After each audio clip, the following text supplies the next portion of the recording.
Assalamualaikum warahmatullahi wabarakatuh. Sahabat yang dirahmati Allah Subhanahu wa taala. Salah satu kenikmatan Allah yang patut kita syukuri adalah nikmatnya hidup. Hidup merupakan anugerah bagi kita selaku makhluknya. Tarikan napas, denyutan jantung, mengalirnya darah, gerakannya tubuh, itu semua adalah nikmat.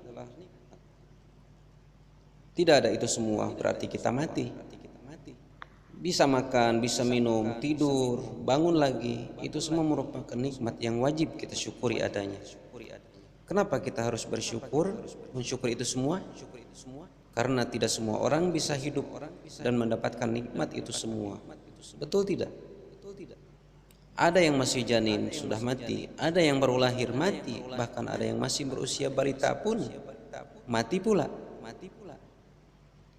Dan ternyata yang hidup pun dari anak-anak, remaja hingga tua, ada yang belum bisa menikmati nikmat hidup yang sesungguhnya. Hidup sakit-sakitan, sulit makan karena sakit mah, sulit minum karena sakit tenggorokan, sulit tidur karena insomnia, susah napas karena asma, dan banyak yang lainnya. Alhamdulillah, sangat sepantasnya lah kita bersyukur. Dengan apa? Dengan apa kita harus bersyukur?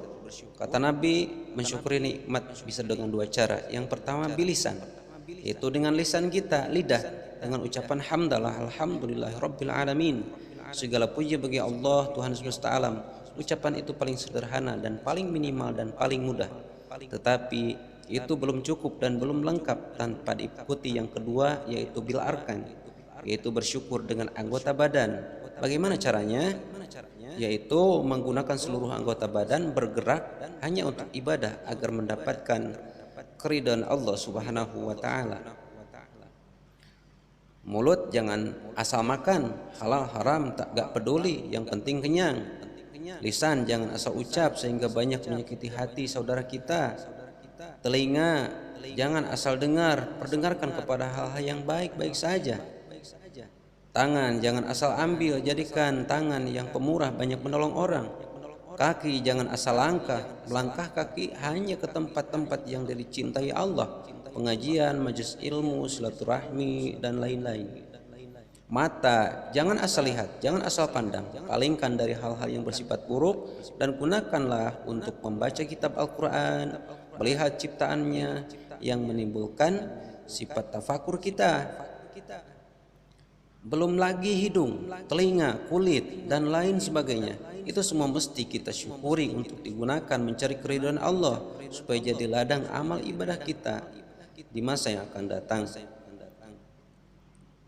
Dan sekarang, dan sungguh malu kita di hadapan Allah karena terlalu banyak nikmat yang kita terima.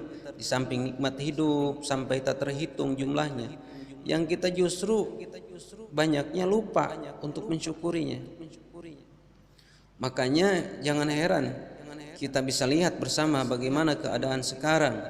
Banyak manusia yang sehat, fisiknya bugar, kuat, kaya raya, tetapi kikir, pelit, sulit beribadah karena kesibukannya.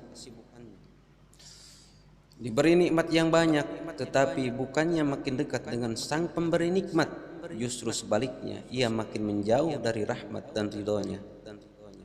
Na'udzubillah, dan ini adalah musibah besar dan awal dari kehancuran hidupnya. Jauh dari berkah hidup, jauh dari Allah, dan dijauhi pula oleh manusia. Berarti kelompok ini tidak termasuk golongan orang yang bersyukur. Ancaman Allah dalam Al-Quran sangat jelas, yang artinya barang siapa yang bersyukur, aku akan tambahkan nikmatnya. Tetapi jika tidak bersyukur, ingat azabku sangat pedih. Surat Ibrahim ayat 11. Jadi di sini kita tinggal pilih bersyukur nikmat ditambah, kufur nikmat dikurangi, bahkan azab Allah pasti datang.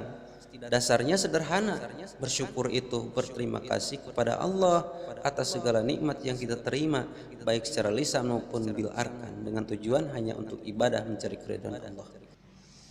Kita juga harus merasa malu terhadap ciptaan Allah. Salah satu contoh hewan-hewan, ia hanya hidup saja, tidak diberi akal sehingga tak dituntut ibadah. Tetapi dalam sejarah bahwa mereka semua setiap waktu senantiasa berzikir kepada Allah. Semua hewan selain sealam dunia ini dan ini baik, maka mengapa kita tidak? Sedangkan mereka bisa. Salah satu contoh ikan, dia hanya bergerak, makan, minum, itu saja. Dan di akhir hidupnya jadi tontonan orang di penggorengan. Walaupun tubuhnya indah, harganya mahal, tragis kehidupannya. Tetapi di usianya yang singkat, ya, mereka senantiasa bersyukur dan berzikir kepada Allah. Padahal kita tahu, tapi tidak mau tahu, sadar tetapi tidak mau menyadari. Ingat sahabat, kesempatan hidup ini adalah amanah yang diberikan Allah agar kita bisa mempergunakannya dengan baik. Sahabat, semoga kita semua dijadikan orang mukmin yang ahli bersyukur dan dijauhkan dari ahli kufur.